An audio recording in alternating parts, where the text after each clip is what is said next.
Last week, it was my whim to open up with a reference to the game Five Nights at Freddy's Ultimate Custom Night. And then following that, I also alluded to the fact that today's video it was going to be something completely different to what had usually been done on the channel thus far, in that it's not going to be about the Non-Chronicles.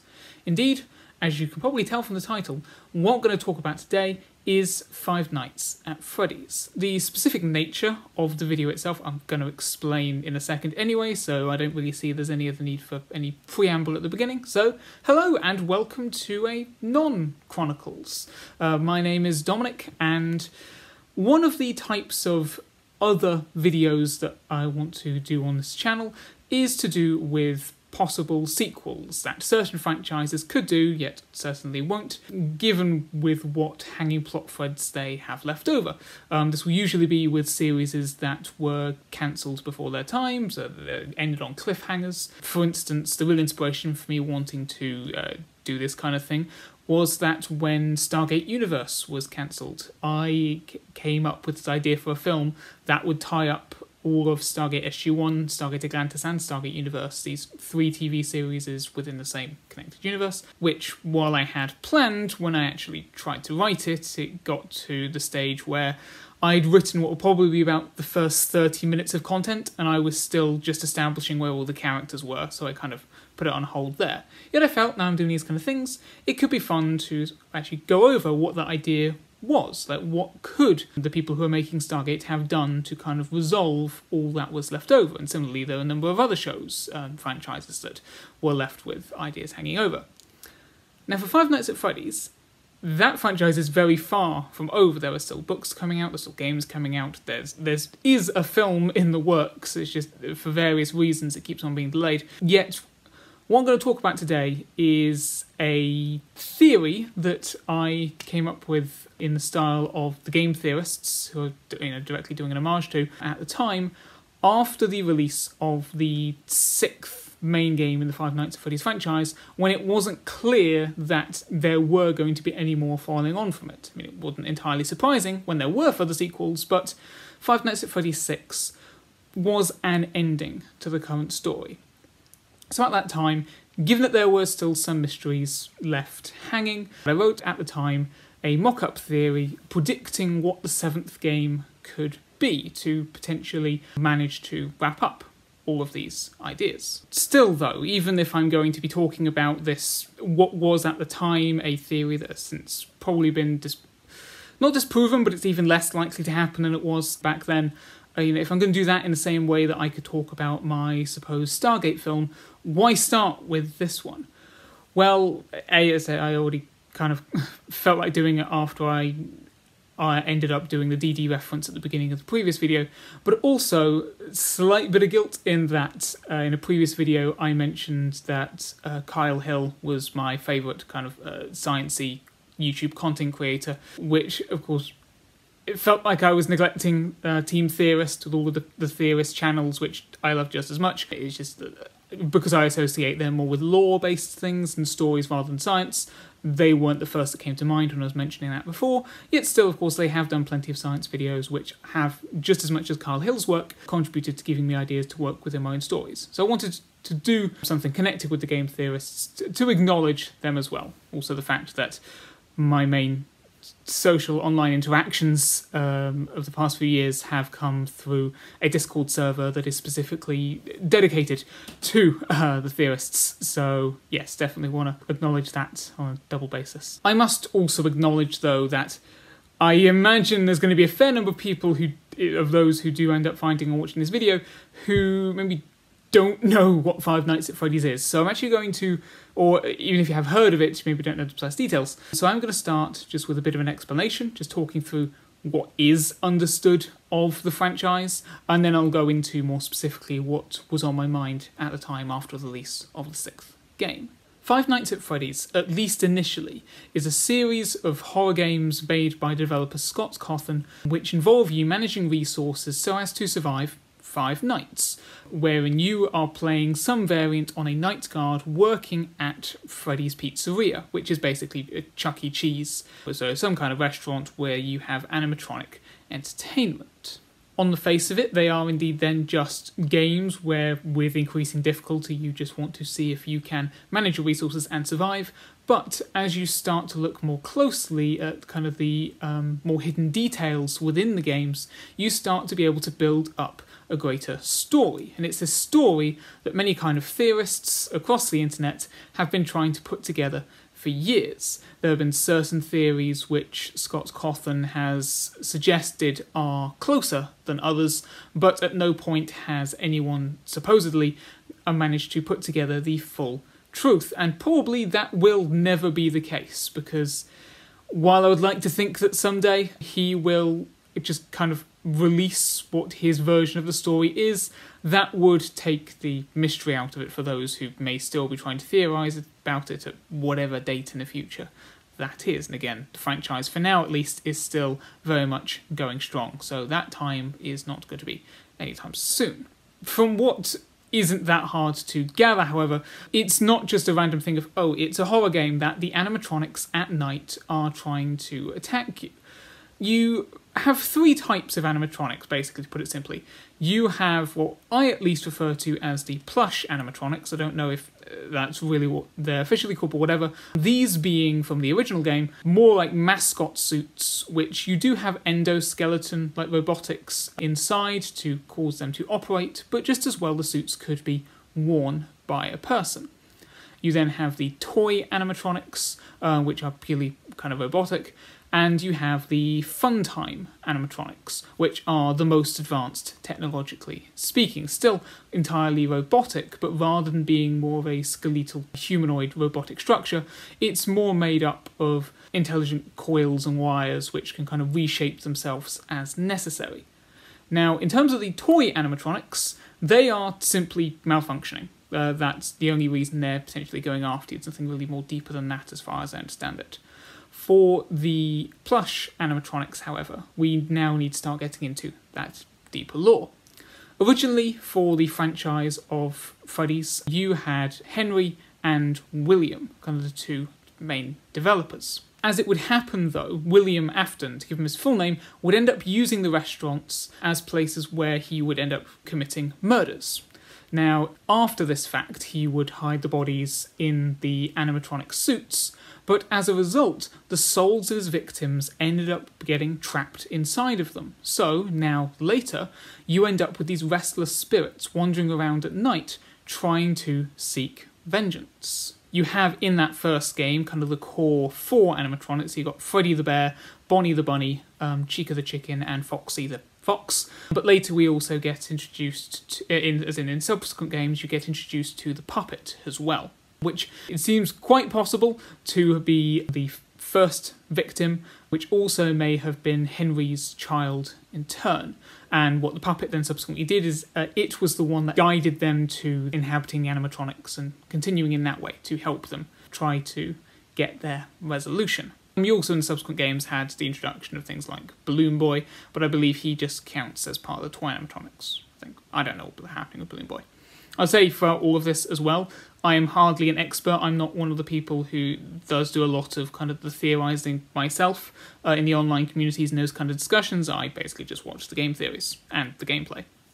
Then you have the Funtime animatronics, and these ones were specifically built by William Afton to be smart enough to go out autonomously on their own to capture people and imbue themselves with those victims' souls. So you still have the souls within them, but rather than it being kind of accidental that this ended up happening, it was now very much by intention. By the time in the fifth game that we do meet the Funtime animatronics, however, William Afton is kind of out of the picture.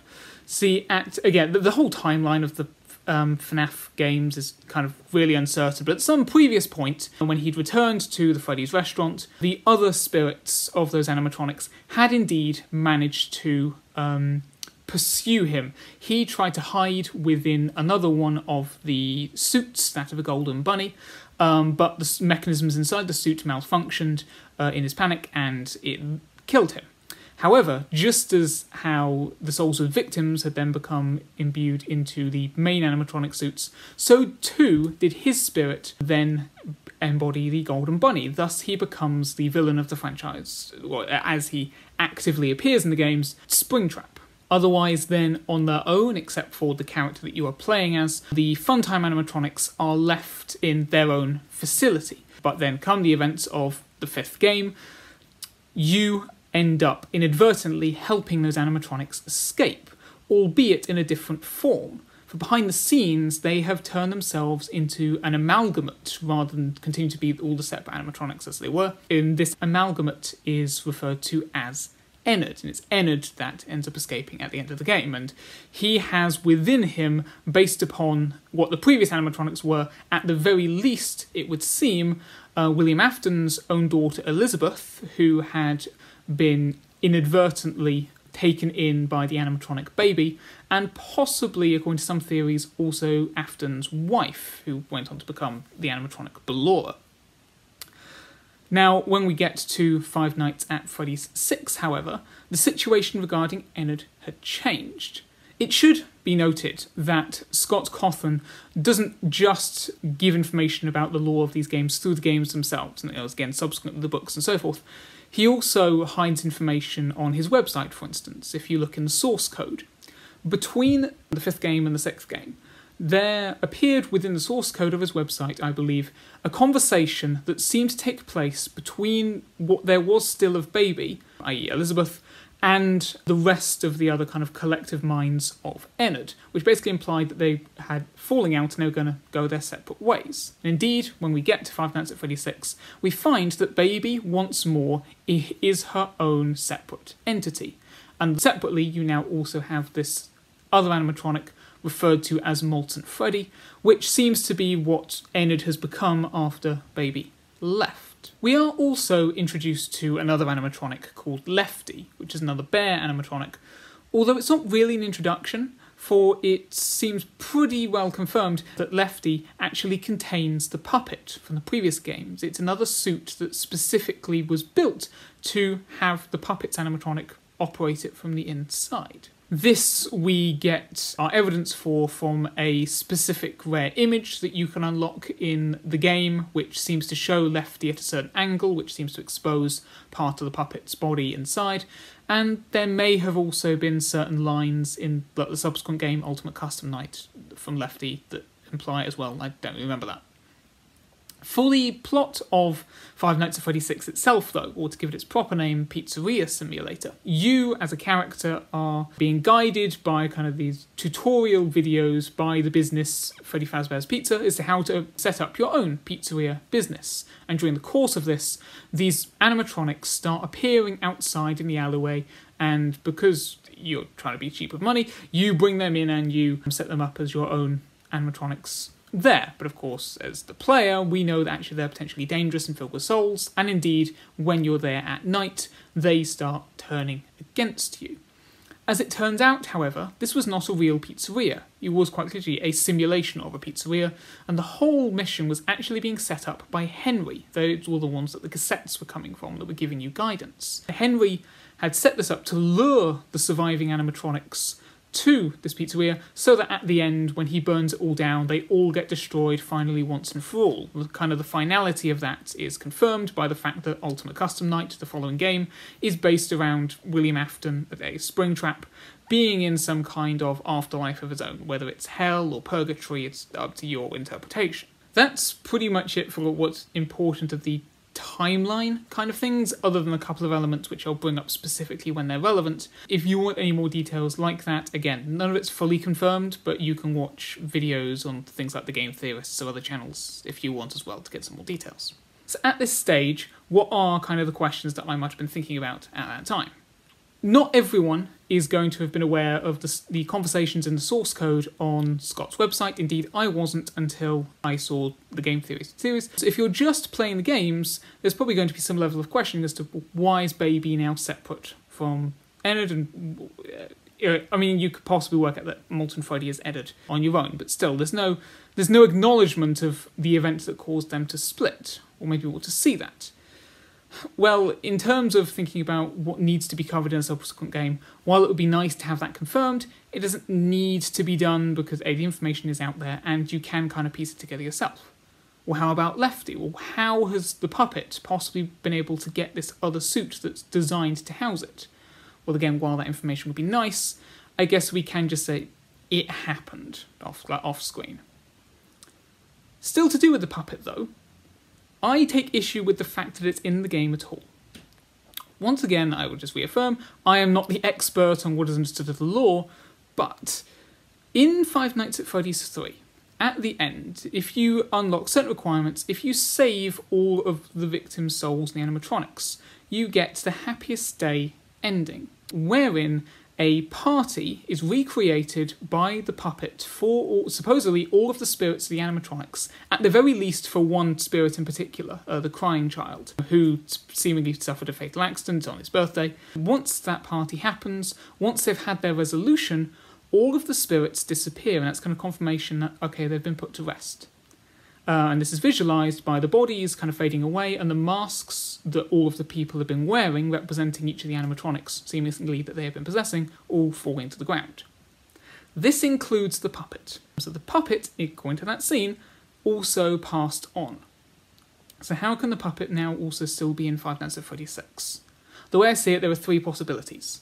Either A, because that happiest day ending required you to get do certain things, achieve certain things in the game, it's not the automatic ending, the subsequent games are not taking place in that timeline. They're actually taking place in a timeline where that hasn't happened, and the plush animatronics are still haunted, which is not the time I want to be in, because that's sad for the spirits that are still stuck there.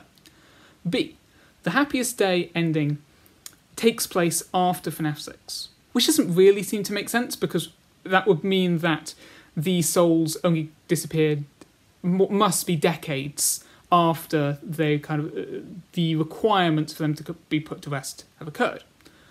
So the third is the crux of what was my prediction theory for FNAF 7. And actually, just as one other kind of side point before I really get into that. Additionally, before the release of FNAF 6, but when it had just first been announced, MatPat of the Game Theorists had been releasing a two-part video that was supposedly the final theory on Five Nights at Freddy's to kind of fill in all the answers. Between the release of the two videos, Scott Cawthon put on his website, again in the source code, a hidden message which is what is paragraph 4. Now, MatPat interpreted this to be that because the fourth paragraph of part 1 of his theory was about the initial killings by William Afton, which led to the creation of the puppet, that FNAF 6 would importantly show the origins of the puppet, which it does in one of the minigames. And also, additionally to this, in one of the failed endings of FNAF 6, you get fired from your job when there's some reference that you violated paragraph 4. If we are going with this idea that Scott was indeed referencing Matt's video, then that just kind of again reaffirms the importance of paragraph 4, which may in turn reinforce the idea that the puppet was important to this 6th game. And even if alternatively you say, well actually no, Matt was being a bit self-centric to say that just because the hidden clue came out shortly after the release of his first part of that theory, that it was about him. Still, the game gives us more about the origin of the puppet itself. We get to see more of that. So the puppet is still important. So again, if it is so important, why are we still lacking this explanation for what I brought up a second ago? So, this was my suggestion, that the 7th game would you would be playing as Henry, and it would be between whenever he left Freddy's business, either because when it shut down because of all the murders and death, or because he actively chose to leave because he found out that Afton was killing people and so forth. But after that, and then before obviously FNAF 6, when he enacted this final plan to get rid of all of the remaining animatronics. Or more specifically, it would be taking place after Sister Location, the 5th game, because it would be involving Ennard. So in this, for whatever Henry has been doing in this kind of interim period, which we don't actually really know about, all we know is in the books he's committed suicide.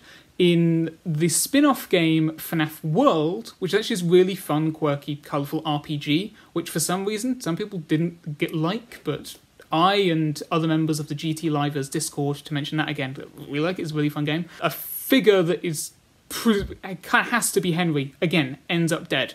Again, both of those are not canon to the games. Like, the books are acknowledged to be their own separate version of the events, and FNAF World is kind of its own satellite thing. So it doesn't mean that Henry had to be dead in the main universe anyway. Again, even though we don't get him called Henry in FNAF 6 by name, the fact that he can refer to Elizabeth by name when talking to Baby, and the way he talks seems to imply that the puppet is just his child, and who else would be wanting to do this anyway? It's kind of confirmed it's Henry.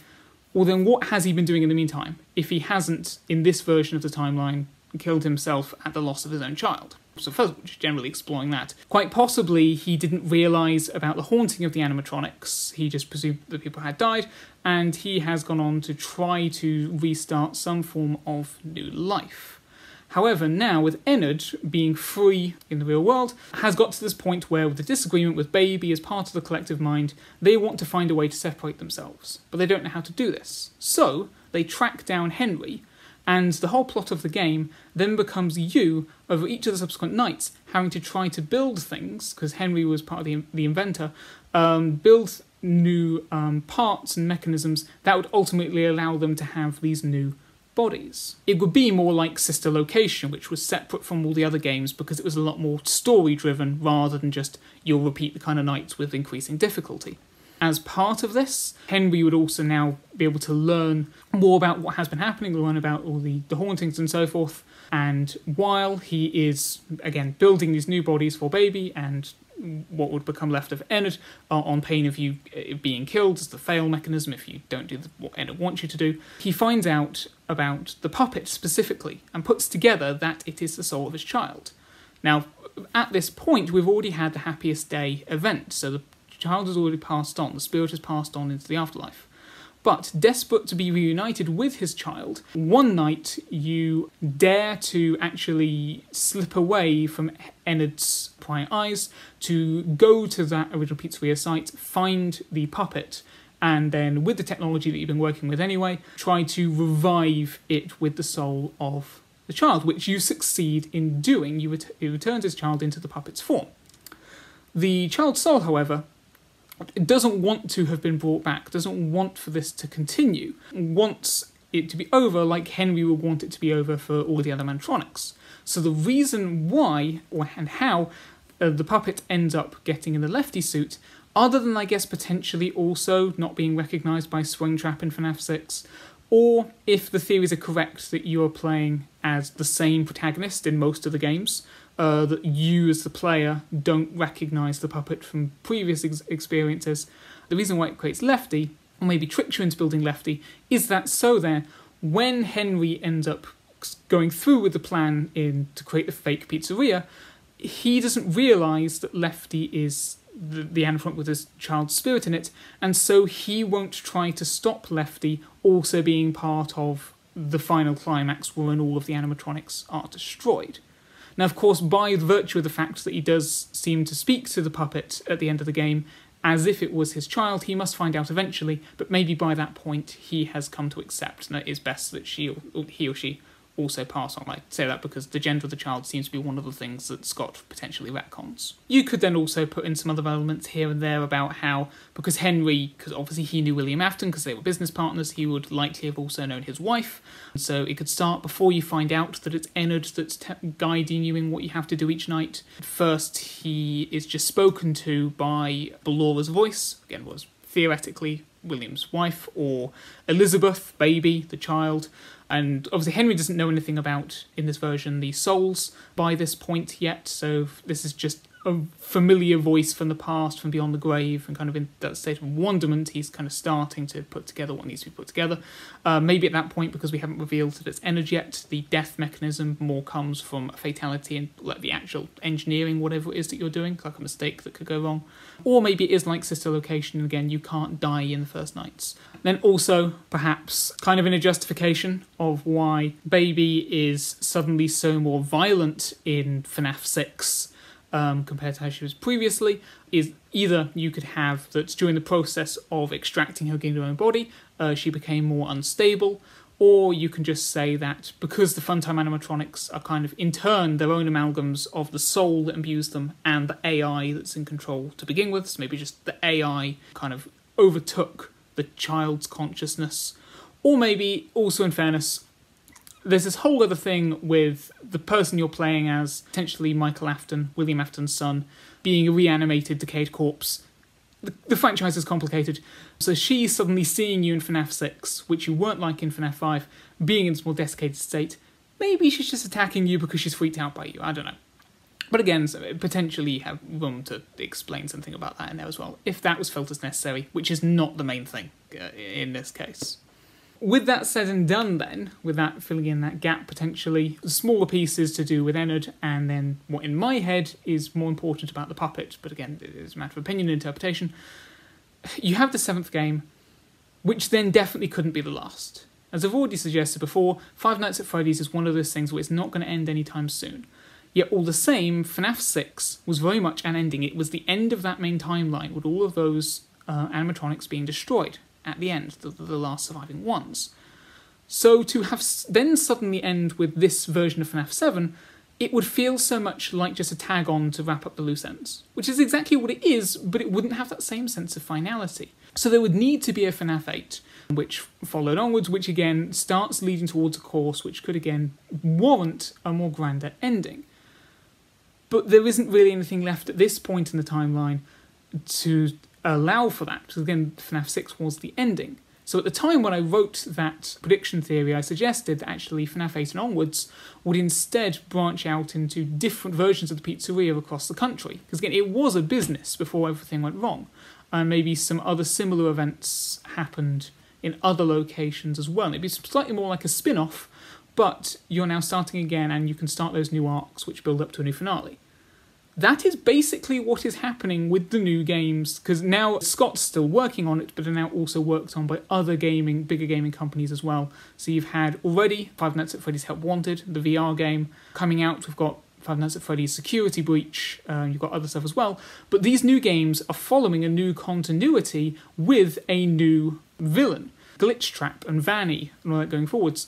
So basically that is what's happened anyway. So regardless, though, while I was, I guess, technically correct in that regard, the fact that we are now moving on towards these other kind of branches of the universe would then especially suggest that we're not about to suddenly go back and fill in this missing gap. So even more, as I've already said, even more so than when I originally wrote this post, I feel this isn't going to happen now. But still, just from my point of view, this would be a way of filling in what gaps technically still exist. And again, we know for certain there are gaps that exist because Scott says with each game he tries to fill in some other piece of information, and with how many people on the internet are trying to piece together all the pieces of lore from across the games, and the fact that none of us have yet to actually properly get it, according to Scott, there must still be these other pieces of information that are out there that we just don't know about yet. And with that, that is my version of a game theory, a prediction game theory, which there are prediction theories on those channels, even if they're not the main ones. So yeah, sure. Hopefully you may have found that in a way interesting. I feel like probably helps if you, again, did know about Five Nights at Freddy's beforehand, but hopefully if you didn't and you have made it to this point in the video, the explanations that I've given have given enough detail that it made enough sense.